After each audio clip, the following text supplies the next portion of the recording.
Hey everyone, and welcome to RUBIN'S Mind Lab, where we break down the latest research into what it really means. Ever wondered how your brain learns new things and how that connects to how quickly you can name everyday objects? Well, this new study dives deep into just that. It's a mouthful, I know, but stick with me because it's fascinating, basically. Scientists wanted to understand if the way our brains learn patterns from what we see is connected to how fast we can name things.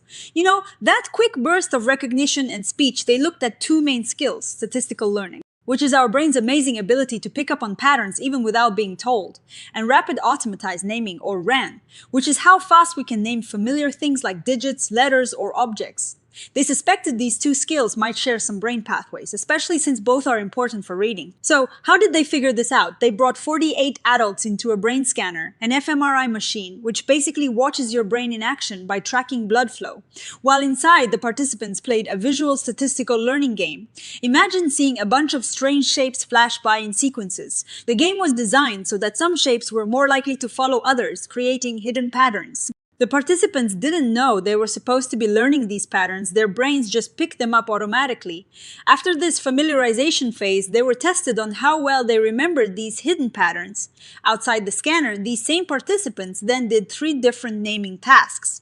They had to quickly name strings of digits, strings of letters, and strings of objects as fast as they possibly could. This is the rapid automatized naming part. Now, for the exciting part, what did they find when they looked at the brain scans and the naming speeds? They compared the brain activity during the pattern learning game with how fast people named the different items. Here is where it gets really interesting. They found that the brain activity during the pattern learning part of the game was connected to how fast people could name digits and objects.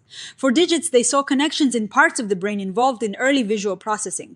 This suggests that when your brain is getting good at spotting visual patterns, it's also getting better at those early steps of recognizing and naming digits. But for objects, it was even more widespread.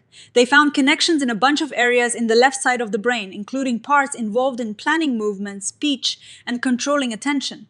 This is cool because naming objects isn't just about seeing them.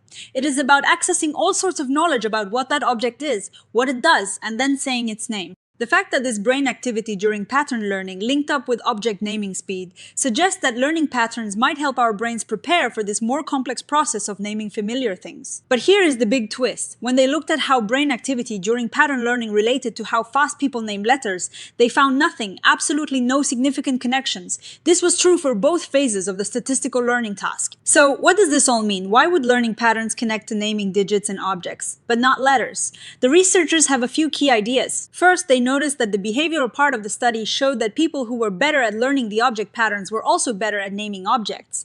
This makes sense because both tasks involve processing visual information, and in this case, both tasks use visual objects as stimuli, even if they were abstract shapes in the learning task and real-world images in the naming task. The brain scans really shed light on this. They found that a region called the precuneus, which is like a central hub in the brain, was involved in both the pattern learning and the naming tasks.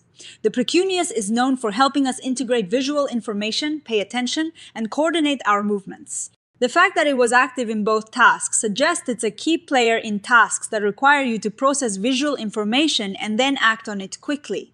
This is important for reading too, where you need to process visual symbols and connect them to sounds and meanings rapidly. What is also super interesting is the involvement of motor and speech areas like the cerebellum and the precentral gyrus. This hints that the physical act of naming, the motor control involved in speaking quickly, is deeply intertwined with these learning and processing skills. It's not just about seeing and knowing. It is also about seeing and saying efficiently. The big differentiator seems to be the nature of the stimuli. Naming digits and objects involves accessing not just their visual form, but also some level of meaning or conceptual knowledge. We know what a 7 represents numerically, and we know what a chair is used for. Letters, on the other hand, are primarily arbitrary symbols. While skilled readers have learned to map these symbols to sounds, the initial learning of patterns might not tap into this specific kind of symbolic representation as strongly as it does into more general visual and semantic processing. The study suggests that statistical learning might be more tightly linked to naming when that naming requires integrating visual patterns with semantic or conceptual information rather than just a direct visual to sound mapping. Now, like all research, this study has its limitations. The visual learning task was designed for fMRI, so it might not perfectly capture all the different stages of statistical learning also. They used abstract shapes for learning and more concrete images for naming objects. It would be interesting to see if using real-world objects in both tasks would show even stronger connections. Importantly, this study looked at adults who are already good readers. It's possible that the relationship between learning patterns and naming letters might be different in children who are still learning to read, or in adults who struggle with reading also. They didn't specifically look at handedness, which can sometimes influence how the brain is organized for certain tasks. So, what is the big takeaway here? This study gives us a peek into the busy brain of a learner. It suggests that our ability to pick up on hidden patterns, what they call statistical learning, is linked to how quickly we can name things, especially when those things have some meaning attached, like digits and objects. This connection seems to happen in brain areas that help us process visual information, pay attention, and even control our speech. The fact that this connection is weaker or non-existent for letter naming suggests that our brains might use slightly different pathways for dealing with arbitrary symbols compared to things with more inherent meaning. It highlights that the skills supporting reading are complex and involve many different brain systems working together. This research is a great step in understanding how learning and naming skills are connected in the brain and how they might contribute to reading ability. It opens the door for more research into how we can best support reading development, especially for those who find it challenging. What do you think about these findings? Does it make sense that learning patterns could help you name things faster?